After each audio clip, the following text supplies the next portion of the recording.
Hey everyone, this is DW's Darius, and this is going to be a first look at my 210 gallon African Cichlid tank.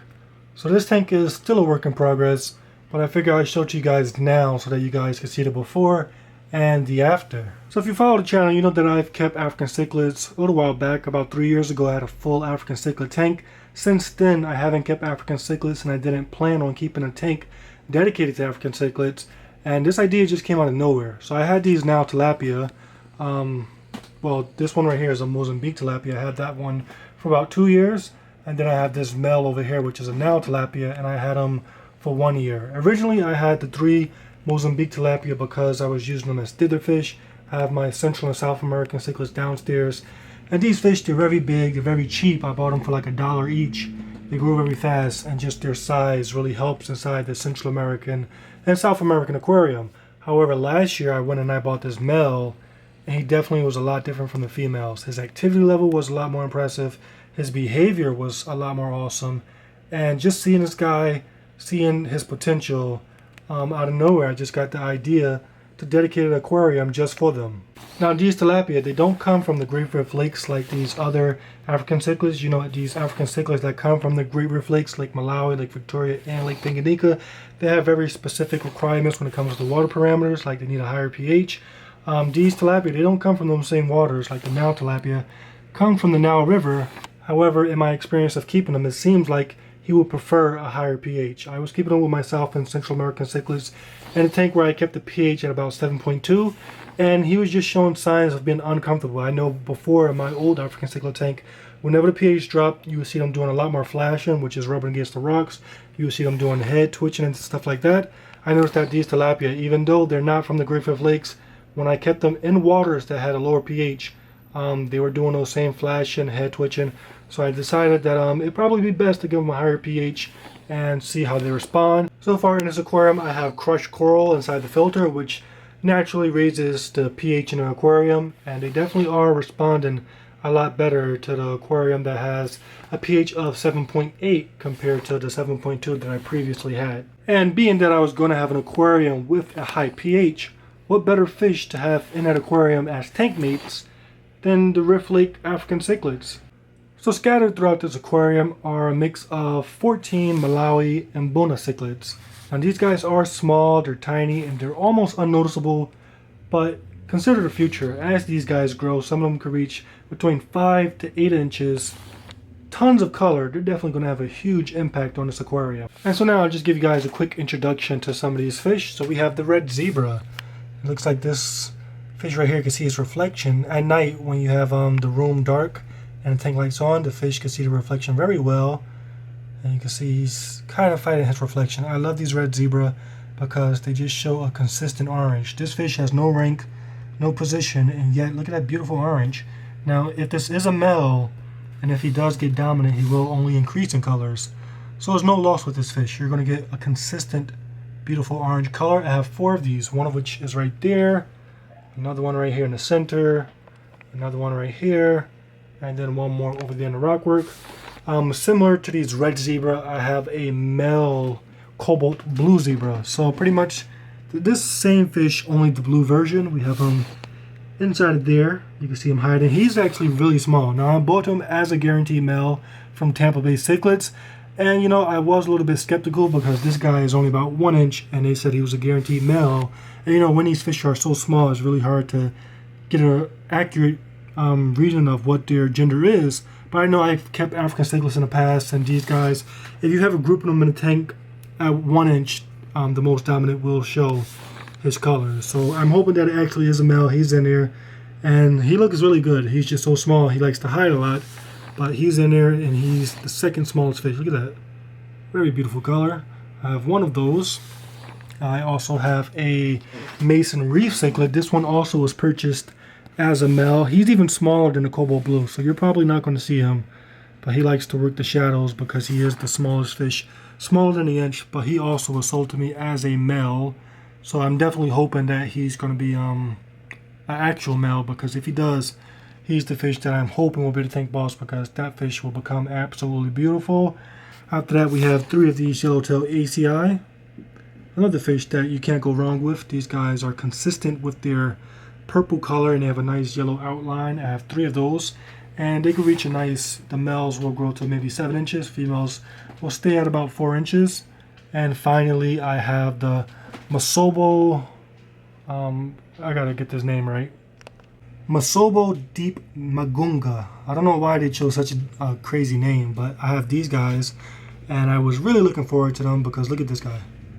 This is a male, and you can tell because the males change color. So eventually this guy will be all black with nice blues, and the females will be this nice golden color. It looks like I have 4 females and 1 male, which is a decent ratio because eventually if they breed, that's a pretty decent ratio because the males are aggressive towards females. But I definitely like the fact that I have 1 species, and look, he's being aggressive, but I have 1 species and yet I get 2 looks. So 1 type of fish and 2 color patterns to add to my collection. So definitely a nice addition, and that's the reason why I have so many of them. So that leaves us with 14 Mbuna in this aquarium. Eventually I may work my way up to 20, but I'm not going to go past 20. Despite this tank being 210 gallons, we have 2 monster fish in this aquarium. Now this guy, the male tilapia, he's about 8 inches right now, but eventually he may be able to reach 20 inches. The female, she may work her way to about 16 inches. Right now she's about 12 inches. So yeah, you got to consider their size as well. I think 20 of these Mbuna swimming around them would look pretty cool. So as far as what species I would like to get, just something maybe sexually dimorphic, just like these yellow ones over here, where the male and females look different.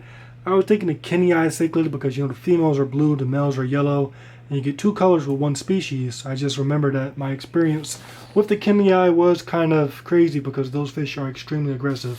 So I'm not sure what I'm going to get, but I'm going to try to bring the number up to 20 and just add a little bit more color to the scheme.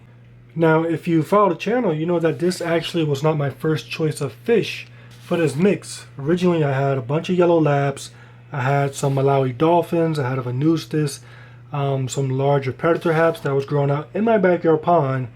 And the thing is, when I first put these fish together, I had 3 of these tilapia. This was the first time this guy was tank boss, because currently he is tank boss. Before, when he was living with my South American cichlids, they were of course more aggressive, more dominant than him, so they kept him like balled up in the corner. In his tank he was able to express himself, and he just went mad the first few days. I had 2 other now tilapia that he killed, and then I had all the other yellow labs. It was the Malawi dolphins.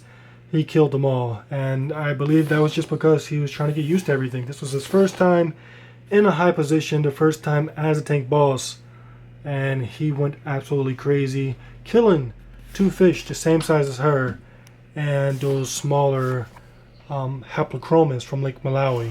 Now normally something like that would have made me turn away from this decision to add these big guys with these small fish, but I've kept these guys for years and I know that normally they're not so aggressive, and on top of that he didn't kill all of them.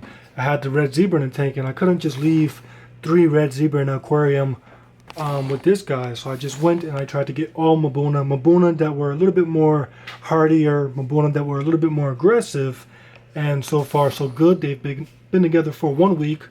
At first these little guys were very afraid of these tilapia, but now it's kind of like the African exhibit. If you go to a zoo, you have the giant hippos and then you have the African cichlids following them, trying to get food that falls from them. Kind of the same ordeal in this aquarium.